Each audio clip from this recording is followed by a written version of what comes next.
Private hospital का bill insurance cover करूगी कि नहीं? मुख्यमंत्री सहज योजना कार्ड हैगा, फिर कोई टेंशन नहीं, थोड़ा सारा ट्रीटमेंट कैशलेस है। बिना पैसिਆਂ ਦੇ? जी हाँ, ਹਰੇਕ ਨਾਗਰਿਕ ਜਿਹੜਾ ਹੈ ਉਹ ਮੁੱਖ ਮੰਤਰੀ ਸਿਹਤ ਕਾਰਡ ਜਦੋਂ ਬਣ ਗਿਆ ਤਾਂ ਉਹ 10 ਲੱਖ ਰੁਪਏ ਦਾ ਮੁਫਤ ਤੇ ਕੈਸ਼ਲੈਸ ਜਿਹੜਾ ਇਲਾਜ ਕਰਾਉਣ ਦੇ काबिल भी होगा, एलिजिबल भी होगा। पंजाब सरकार लेकर आई है दुनिया की पहली सेहत योजना। अब पैसे के कारण पंजाब का कोई भी नागरिक बढ़िया इलाज से वंचित नहीं रहेगा। सेहत का हक सबके लिए। वो अमेरिका ने जब टैरिफ का चाबुक चलाया उसके बाद ही हुई। ये तो बहुत पहले कर देना चाहिए था, देर आए सवेरा। ये तो बेवकूफी किया मोदी जी ने। फॉरेन इन्वेस्टर्स इंडिया में पूंजी डालेंगे, कैपिटल डालेंगे तो इंडिया का जो रुपी इतने बुरी तरीके से गिर रहा है डॉलर के मुकाबले, वो गिरना भी बंद हो जाएगा। नमस्कार दोस्तों, कैसे हैं आप लोग? उम्मीद है आप सभी अच्छे होंगे। मेरे साथ राजीव रंजन जी वरिष्ठ पत्रकार जुड़े हैं। सर बहुत बहुत स्वागत है आपका 4 PM पर। सर का एक चैनल भी है करंट अनप्लग्ड बाय राजीव, आप उसे भी चेकआउट कर सकते हैं। सर, ये जो भारत और अमेरिका की ट्रेड डील हुई है, इसको लेकर कुछ लोग ऐसा कह रहे हैं कि ये भारत का नुकसान है, कुछ लोग ये कह रहे हैं कि भारत का फायदा है। तो हमें समझाइए राजनीति से इतर कि ये जो डील हुई है इसमें फायदा किसका है? ट्रंप साहब का फायदा तो नहीं है, वहां के किसानों का फायदा तो नहीं है। मोदी जी ने जो डील की है उससे हिंदुस्तान का ही फायदा होने जा रहा है कि नहीं? देखिए, अभी तक ट्रेड के फाइन प्रिंट्स जो है वो सामने आए नहीं हैं। अभी तक भारत सरकार ने खुलासा नहीं किया है कि क्या क्या शर्तें जो हैं वो भारत ने मानी हैं। परंतु मोटा मोटी यदि हम अभी तक का ट्रैक रिकॉर्ड देखें तो भारत को नुकसान क्या होगा भाई? भारत को अमेरिका जो है इंडिया का सबसे बड़ा ट्रेड पार्टनर है। मैं आपको कुछ आंकड़े या नंबर्स आपके साथ साझा कर देता हूं ताकि दर्शकों को समझ में आए। भारत ने पिछले साल 85 बिलियन डॉलर का जो है वो प्रोडक्ट एक्सपोर्ट किया था अमेरिका को और 45 बिलियन डॉलर का इंपोर्ट किया था। यानी ट्रेड सरप्लस जो रहा है भारत का वो 40 बिलियन डॉलर का रहा है अमेरिका के साथ में। कुल मिला के जो ट्रेड हुआ था वो लगभग 130 बिलियन डॉलर के आसपास का हुआ था। तो अमेरिका जो है वो भारत का सबसे बड़ा ट्रेड पार्टनर है, पहली चीज। दूसरी चीज, इंडिया सबसे ज्यादा ट्रेड सरप्लस में यदि किसी राष्ट्र के साथ में है वर्ल्ड में तो वो अमेरिका है। तीसरी चीज, इंडिया अपनी जीडीपी का लगभग 2% जो है वो अर्जित करता है अमेरिका को एक्सपोर्ट करके, तो ये बहुत महत्वपूर्ण है। चौथी चीज, जो लेबर इंटेंसिव सेक्टर्स हैं जैसे टेक्सटाइल हो गया, फिशरीज हो गया, फार्मा हो गया, ये सारे सेक्टर जो इलेक्ट्रिकल अप्लायंसेस हो गए, ये सारे सेक्टर्स के लिए सबसे बड़ा मार्केट जो है इंडियन प्रोड्यूसर्स के लिए वो अमेरिका है। और पांचवी और सबसे बड़ी इंपॉर्टेंट चीज जिस पे कोई ध्यान नहीं दे रहा वो ये है कि अमेरिका आज भी विश्व का सुपर बॉस है। अमेरिका ने यदि भारत के ऊपर में टिक मार्क कर दिया तो जितने फॉरेन इंस्टीट्यूशनल इन्वेस्टर्स भारत को छोड़ के भाग रहे हैं, जो स्टॉक मार्केट से पैसा निकाल के जो है भारत से बाहर लेके जा रहे हैं, वो सारे लोग भारत से पैसा निकालना बंद कर देंगे। उल्टा भारत के अंदर में नया पैसा भी आ सकता है यदि भारत अमेरिका के गुड बुक्स में रहा तो। और यदि भारत के अंदर में पैसा आएगा, फॉरेन इन्वेस्टर्स इंडिया में पूंजी डालेंगे, कैपिटल डालेंगे, तो इंडिया का जो रुपी इतने बुरी तरीके से गिर रहा है डॉलर के मुकाबले, वो गिरना भी बंद हो जाएगा। पिछले साल डॉलर जो है विश्व की जितने भी तमाम सशक्त मुल्क हैं उन सभी की करेंसीज के अगेंस्ट में गिरा था, पर हमारा विश्व गुरु भारत ऐसा राष्ट्र है जो डॉलर सबके मुकाबले गिर रहा है और हम डॉलर के मुकाबले गिर रहे हैं। तो वो चीज जो है वो चीज थम जाएगी और हमें जो है आगे आने वाले दिनों में हो सकता है दिखाई दे कि भारत की करेंसी भी स्टेबल हो गई है। अब जो आप बात बोल रहे हो कि भारत के कहीं अगेंस्ट तो नहीं जाने वाला, अगेंस्ट में एक ही उसमें जा सकता है कि यदि इंडिया की एग्रीकल्चर सेक्टर जिसके ऊपर में 2/3 जनता भारत की डिपेंडेंट है अपनी जीविका के लिए, वो सेक्टर अगर ये हो जाए, खुल जाए अमेरिकन प्रोडक्ट्स के लिए, तो फिर थोड़ा सा मुश्किल हो सकता है कि भारत के किसानों को नुकसान ना हो। हालांकि भारत के किसान मेनली गेहूं, चावल, गन्ना, कपास ये सब उगाते हैं, तो मुझे नहीं लगता कि इस तरीके के जो है वो एरियाज में भारत जो है अपना मार्केट खोलेगा। ड्राई फ्रूट्स हो गया, एप्पल हो गया, इस टाइप की चीजें जो थोड़ी एक्सोटिक है, महंगी है, इसमें हो सकता है कि इंडिया जो है वो अमेरिकन प्रोडक्ट्स को आने देगा तो अच्छी बात है भैया, ये सब चीजें सस्ती मिलेगी।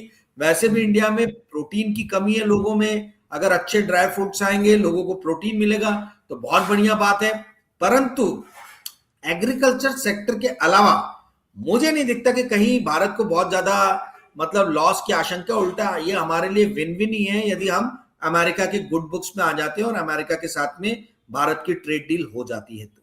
अच्छा, ये टैरिफ को 50% से घटाकर 18% किया गया है। मोदी जी की बड़ी तारीफें हो रही हैं इस पर, इसको लेकर क्या ये तो बहुत पहले कर देना चाहिए था, देर आए सवेरा। ये तो बेवकूफी किया मोदी जी ने कि वो जो है इतना टाइम उन्होंने लगा दिया और खड़े भाई, जब आपको मानना ही था कि हम रशिया से ऑयल नहीं खरीदेंगे तो फिर ये मुजोरी क्यों किया आपने शुरुआत में? पहले मान लेते 4 महीने पहले। कम से कम जो एक्सपोर्टर्स हैं, ट्रेडर्स हैं, इनको तो नुकसान नहीं होता ना, जो 4 महीने से इनके ऊपर में जो मार पड़ी थी। देखिए डोनाल्ड ट्रंप के ये चाबुक चलाने से क्या फायदे हुए, फायदे आप समझिए। चाबुक चलाने से सबसे पहले फायदा हुआ कि सरकार हो गई भयभीत और इन्होंने जीएसटी के रेट जो है वो स्लैब जो है वो रैशनलाइज किए, 12% का रेट हटाई दिया जीएसटी का, बहुत सारे प्रोडक्ट्स को 5% में डाल दिया। आप पूछोगे ऐसा क्यों किया? ऐसा इसलिए किया क्योंकि भारत की सरकार ये चाहती थी, हमारे देश की सरकार, की जो डोमेस्टिक कंजम्पशन है वो तो कम से कम बना रहे। एक्सपोर्ट, अगर अमेरिका ने एक्सपोर्ट का मार्केट बंद कर दिया है तो हमारी कंपनीज कहीं बंद ही ना पड़ जाए, तो कम से कम जो डोमेस्टिक परचेजिंग हो रही है, जो डोमेस्टिक कंजम्पशन हो रहा है, ये कंजम्पशन तो खुला रहे इंडिया के लिए। तो इसके लिए इनको ये समझ में आया कि भैया हम जब तक टैक्स कम नहीं लेंगे लोगों से, लोग माल को खरीदेंगे नहीं और कंजम्पशन जो है इंडिया का वो कम ही रहेगा, वो कंजम्पशन बढ़ेगा नहीं। तो इसका फायदा हम सभी को मिला। सरकार जो एक नींद में सोई हुई थी वो नींद से बाहर निकली, और जो इतने सालों से हम लोग बोल रहे थे 2017 जुलाई में जीएसटी आया था, उसके बाद जाके ये नींद से जागे हैं 2025 में सितंबर में, जब इन्होंने जीएसटी रेट कम करने की घोषणा की। और ये घोषणा भी इसलिए की क्योंकि डोनाल्ड ट्रंप का चाबुक चला था और एक्सपोर्ट के रास्ते इनके लिए बंद हो गए थे। तो एक तो ये हुआ। दूसरा इसका सिग्निफिकेंस ये हुआ कि जो कॉमर्स मिनिस्ट्री हमारी सोई थी ये भी एकदम से जागी, पीयूष गोयल जी जागे, और भारत ने ब्रिटेन और यूरोपियन यूनियन के साथ में भी जो है अमेरिका का चाबुक चलने के बाद जो है आनंद फानंद में उनके साथ भी ट्रेड डील साइन की। इनफैक्ट पिछले 1 साल में भारत ने 5 ट्रेड डील साइन किए हैं। उन्होंने अमेरिका को मिला के, अमेरिका हो गया, यूरोपियन यूनियन हो गया, ब्रिटेन हो गया, ओमान हो गया, न्यूजीलैंड हो गया, ये 5 जगह इन्होंने ट्रेड डील साइन की है। और इसमें से 2 जो महत्वपूर्ण ट्रेड डील है वो अमेरिका ने जब टैरिफ का चाबुक चलाया उसके बाद ही हुई। तो कहने का अर्थ है कि डोनाल्ड ट्रंप यदि ये चाबुक नहीं चलाते टैरिफ की, तो शायद भारत की सरकार आज भी आपसे और मुझसे जीएसटी के रूप में ज्यादा पैसे वसूलती रहती। भारत सरकार चिंतित हो गई कि कहीं इंडस्ट्रीज जो है वो एक्सपोर्ट के अभाव में कहीं बंद ना पड़ने लग जाए, नौकरियां कहीं विलुप्त ना होने लग जाए, इसलिए इन्होंने जीएसटी की रेट कम की ताकि कम से कम डोमेस्टिक कंजम्पशन हमारा बना रहे।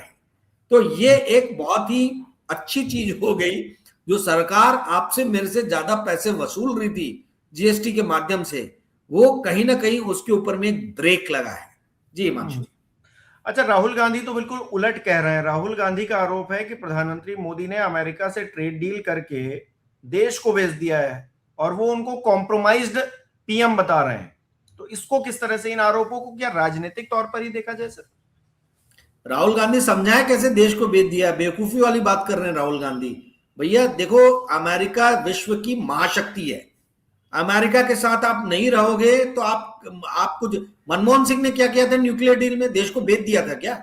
जब कांग्रेस की सरकार ने, अमर सिंह ने उस टाइम में इल्जाम लगाया था कि भैया भारत को बेच दिया न्यूक्लियर डील के नाम पे। समाजवादी पार्टी ने जो है सरकार से अपना ये खींच लिया था, कम्युनिस्ट पार्टी ने भी खींच लिया था, कम्युनिस्ट पार्टी ने ये इल्जाम लगाया था और उन्होंने सत्ता से अपने हाथ खींच लिए थे। तो क्या कांग्रेस ने क्या देश को बेच दिया था क्या? क्यों इंडिया ने अमेरिका के साथ में न्यूक्लियर डील की थी? तो ये सब फालतू की पॉलिटिकल ये है। देश का भविष्य जो है वो दुनिया के सबसे शक्तिशाली मुल्क के साथ रहने में ही भलाई है। आज क्या राहुल गांधी अगर आईटी सेक्टर की जॉब जाएगी तो क्या राहुल गांधी जॉब देंगे क्या? ये फार्मा हो गया, ये टेक्सटाइल हो गया, जेम्स एंड ज्वेलरी हो गया, ये इलेक्ट्रिकल इक्विपमेंट्स हो गए, इन सब का सबसे ज्यादा परचेजिंग जो कंट्री करता है वो अमेरिका है। तो अमेरिका परचेज कर रहा, तभी तो यहाँ पे इंडस्ट्रीज चल रही है ना, और इंडस्ट्रीज चल रही है तो नौकरियां बन रही है। कांग्रेस का देखिए क्यों कांग्रेस का अधोपतन में जा रही है। कांग्रेस के लीडर्स बिना सोचे समझे कुछ भी इल्जाम लगाते हैं, कोई रिसर्च कोई स्टडी कुछ भी नहीं रहता है। ये जरा समझाएं कि कैसे देश को बेच दिया। देश को यदि बेच दिया तो ट्रेड डील नहीं करो तो आप एक तरीके से चाबुक चलाओगे, ट्रेड डील कर दिया तो आप बोलोगे देश बेच दिया। तो भैया मतलब ये दोनों तरफ से जो है गाली खाना, ये तो कोई अर्थ नहीं है। ये काम ठीक हुआ है, अच्छा हुआ, जो काम मोदी सरकार ने अच्छा किया उसकी तारीफ की जानी चाहिए। मतलब एक तरफा जो है कुछ भी कोई बोल दे तो समझाए वो कि कैसे देश को बेच दिया। हम भी जरा समझना चाहते हैं, इतने 23 साल से मैं फाइनेंशियल जर्नलिज्म कर रहा हूं, मुझे जरा समझ में आया कि भाई जो इंडिया का सबसे बड़ा ट्रेड पार्टनर है, जो 85 बिलियन डॉलर का माल इंडिया से एक्सपोर्ट कर रहा है, जिसके एक इशारे पे फॉरेन इंस्टीट्यूशनल इन्वेस्टर जो है वो इंडिया में वापस से आ सकते हैं, उस देश के साथ में ट्रेड डील करना, देश को बेचना कैसे हुआ भाई? ये थोड़ा सा ये मेरे समझ के बाहर की बात है। तो राहुल गांधी के इस आरोप में कोई दम नहीं है। वो कुछ बातें बहुत अच्छी करते हैं बट कुछ बातें ऐसी कर देते हैं जो उनको नहीं बोलना चाहिए। ये मानसिक कहा यह जा रहा है कि जो फार्मा सेक्टर है उसके लिए दिक्कतें बढ़ सकती हैं, क्योंकि जो बाहर का माल यहां पर आएगा तो एक कंपटीशन बढ़ जाएगा। जो घरेलू किसान है जो वैसे ही परेशान है, वो कॉम्पीट कैसे करेंगे बाहर के सामान से? ये एक जनरली बात कही जा रही है। तो इसको लेकर क्या मतलब क्लियरिटी होनी चाहिए, क्या होना चाहिए? आप फार्मा सेक्टर की बात कर रहे हैं? फार्मिंग की तो मैंने तो आपको बताया है कि देखिए फार्मिंग में अब ये कुछ सेब के जो व्यापारी हैं और कुछ अखरोट बादाम के व्यापारी हैं, इनको बचाने के लिए जो इतने सारे आईटी के जॉब्स हैं, इतने सारे इलेक्ट्रॉनिक गुड्स कंपनीज में जॉब करने वाले लोग हैं, क्या हम उसको खतरे में डाल दें क्या?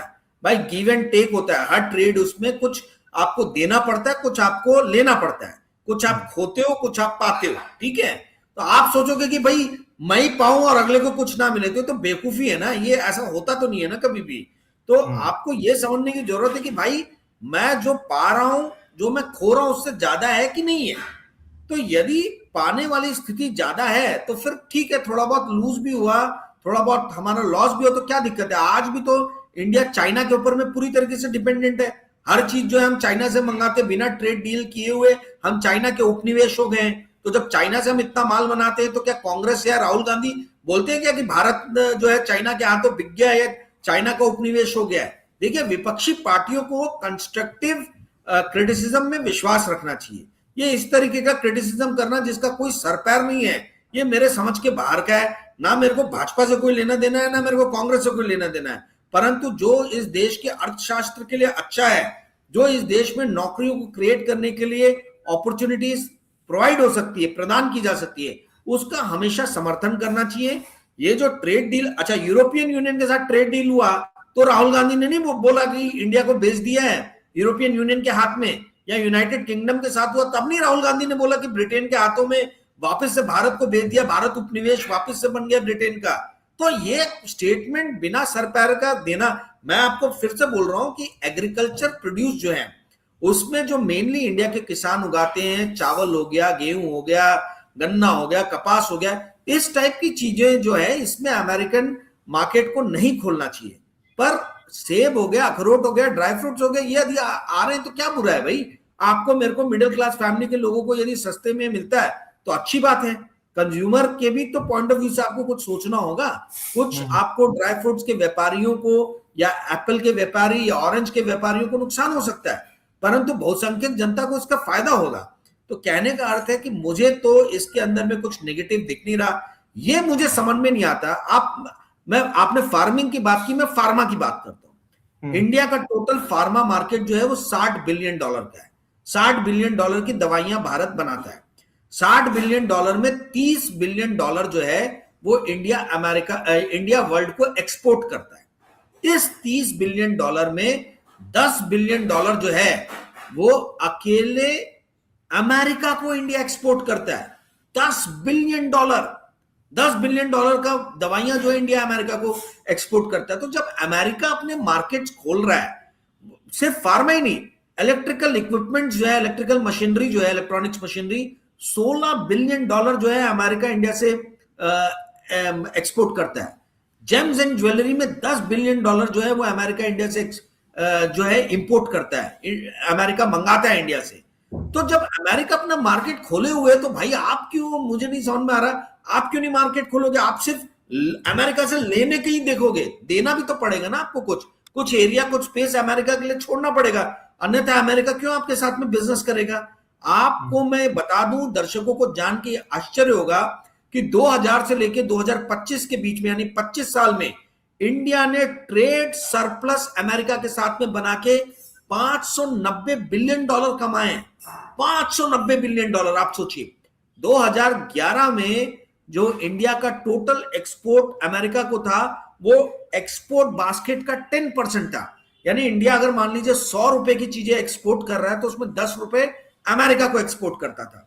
पिछले 12-13 सालों में वो बढ़ के 10 रुपए से बढ़ के वो 20 रुपए हो गया है।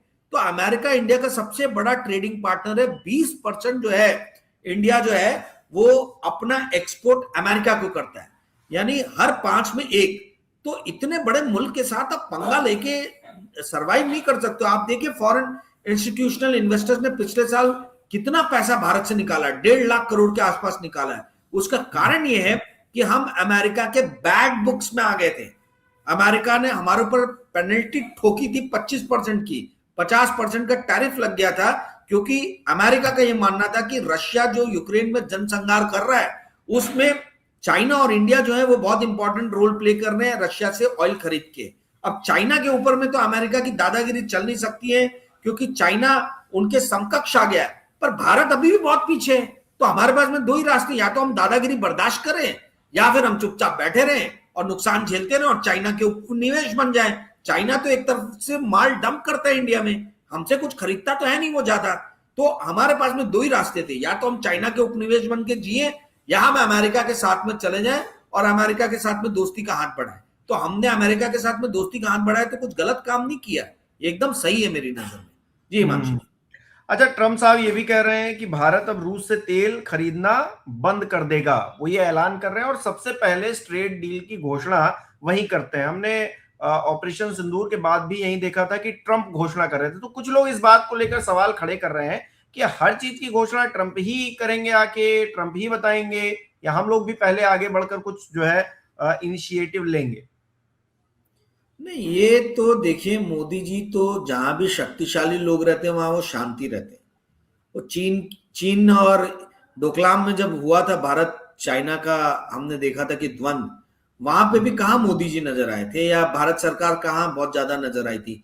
चाइना ने ही अपने पक्ष पहले रखे, हमने बीच बचाव किया। हम सिर्फ जब पाकिस्तान आता है या बांग्लादेश आता है जो हमसे छोटे हैं, जो हमसे कमजोर है, तभी हम बढ़ चढ़ के बातें करते हैं। हम अपने से शक्तिशाली लोग जब बोलते हैं तो हम चुपचाप रहते हैं। ट्रम्प तो जो है वो हमेशा से ट्रम्प ही पहल करते हैं, ट्रम्प ही बोलते हैं। हमने खाली उसमें स्वीकृति लगाई है, मोहर लगाई है या मोहर नहीं लगाई है, 2 ही चीज हुई है। तो ये उनका स्टाइल है मोदी जी का। अब ये अच्छा है बुरा, ये अपने अपने सोचने के ऊपर में है। पर मोदी जी जो है बेसिकली शांति का लबादा ओढ़ लेते हैं, चोगा पहन लेते हैं जब भी उनको नजर आता है कि सामने वाला जो लीडर है वो ज्यादा सशक्त राष्ट्र का लीडर है, ग्लोबल लीडर है, उनसे ज्यादा स्वीकृति है, तो फिर वो कुछ बोलते नहीं है। चाहे शी जिनपिंग हो, चाहे पुतिन हो, चाहे डोनाल्ड ट्रंप हो, किसी भी स्थिति में आप देखेगा मोदी जी का वक्तव्य पहले नहीं आता, पहले वक्तव्य जो है वो किसी और का ही आता है। डोनाल्ड ट्रंप बोल रहे हैं, अच्छी बात है। डोनाल्ड ट्रंप एक मित्रता का प्रस्ताव उन्होंने दिया है, हाथ बढ़ाया, भारत को दोनों हाथों आगे बढ़ा के जो है वो हाथ मिलाना चाहिए, दोनों हाथे बाहें खोल के आलिंगन लेना चाहिए, क्योंकि अमेरिका कम वॉट में कुछ भी कह ले, आज भी सबसे सशक्त मुल्क है। ये वेनेजुएला में हमको दिखा कि वेनेजुएला में अमेरिकी सेना घुस गई, चाइना और रशिया के बनाए हुए रडार और डिफेंस सिस्टम काम ही नहीं किए और अमेरिका ने उन सबको ध्वस्त कर दिया और वहां के राष्ट्रपति को उठा के लेके चले गए। अमेरिका ने अपनी शक्ति जो है उसका प्रदर्शन वेनेजुएला में किया है। तो यदि अमेरिका, आप शक्तिशाली राष्ट्र के साथ रहना चाहोगे कि आप शक्तिशाली राष्ट्र के मुल्क के खिलाफ जाना चाहोगे, यह आपके ऊपर डिपेंड करता है। मेरे ख्याल से अमेरिका, जिसने आज तक भारत के लिए अपने मार्केट्स खोल के रखे हैं, भारत के लाखों मिडिल क्लास फैमिली के बच्चे जो हैं अमेरिका में पढ़ रहे हैं, वहां पे नौकरी कर रहे हैं। चाइना में कितने कर रहे हैं या रशिया में कितने कर रहे हैं? तो ये सोचने वाली बात है भाई, हमारे इधर पॉपुलेशन जो है बहुत ज्यादा है। जो मुल्क हमारे देश के बच्चों को नौकरियां दे रहा है, जो मुल्क हमारे देश की कंपनियों के लिए अपने बाजार खोल रहा है, हम उस मुल्क के साथ जाएंगे कि हम उस मुल्क के साथ जाएंगे जहां जो सिर्फ हमारे देश में माल अपना डंप कर रहा है और जहां पे इंडियन लोगों के लिए कोई बहुत ज्यादा स्वीकृति नहीं है। अमेरिका में भारतीय लोगों को कम से कम स्वीकार तो किया जाता है। इंग्लिश स्पीकिंग जितनी भी बेल्ट है वहां पे कम से कम अमेरिकन हो, चाहे ब्रिटिश हो, चाहे न्यूजीलैंड हो, ऑस्ट्रेलिया हो, वहां पे इंडियन लोगों के साथ में कोई बहुत ज्यादा बुरा बर्ताव नहीं होता है। और हमारे लोग जाते हैं वहां नौकरियां करते हैं। यदि बुरा बर्ताव होता तो शायद नहीं जाते, नहीं करते। तो कहने का अर्थ ये है कि भाई जब सामने वाले मुल्क जो है, इंग्लिश स्पीकिंग कंट्रीज जो है, वो दोनों बाहें खोल के जो है आपका स्वागत कर रहे हैं, तो भलाई इसी में कि आप उनके साथ बने रहें। ये मोदी सरकार ने बहुत अच्छा स्टेप लिया है। रशिया से ऑयल खरीद के कोई मिडिल क्लास फैमिली को या लोअर मिडिल क्लास फैमिली को या देश की जनता को कोई फायदा नहीं हो रहा था। ये सारा जो कम दाम पे कच्चा तेल इंडिया रशिया से खरीद रहा था, सारा माल जो है रिलायंस की, अंबानी और इंडियन ऑयल कॉर्पोरेशन और एचपीसीएल, बीपीसीएल जैसी भारतीय कंपनियां बना रही थी और भारत सरकार और राज्य सरकारें बना रही थी और उससे लाडली बहना लाडला भाव जैसी बकवास स्कीमें कर रही थी, जहां लोगों को पैरासाइट बनाया जा रहा है फ्री में उनके बैंक अकाउंट में पैसे डाल के। तो अच्छा ही है कि ये डिस्काउंट हटे, ये इनका पैसा कमाना जो है ये बंद हो और ये तरीके से जो है वो काम करने के रास्ते पे बढ़े। जी हिमांशु जी, बहुत बहुत शुक्रिया राजीव जी, तमाम बातचीत के लिए, जानकारी देने के लिए, इस ट्रेड डील को असल में समझाने के लिए बहुत बहुत शुक्रिया आपका। और हमारे दर्शक किस तरह से देख रहे हैं कमेंट करके जरूर बताएं। इस वीडियो को लाइक करना, शेयर करना मत भूलिएगा। हमारे चैनल को सब्सक्राइब नहीं किया है तो वो भी जरूर कीजिएगा और आप हमें सहयोग भी कर सकते हैं ज्वाइन बटन पर क्लिक करके। बहुत बहुत धन्यवाद।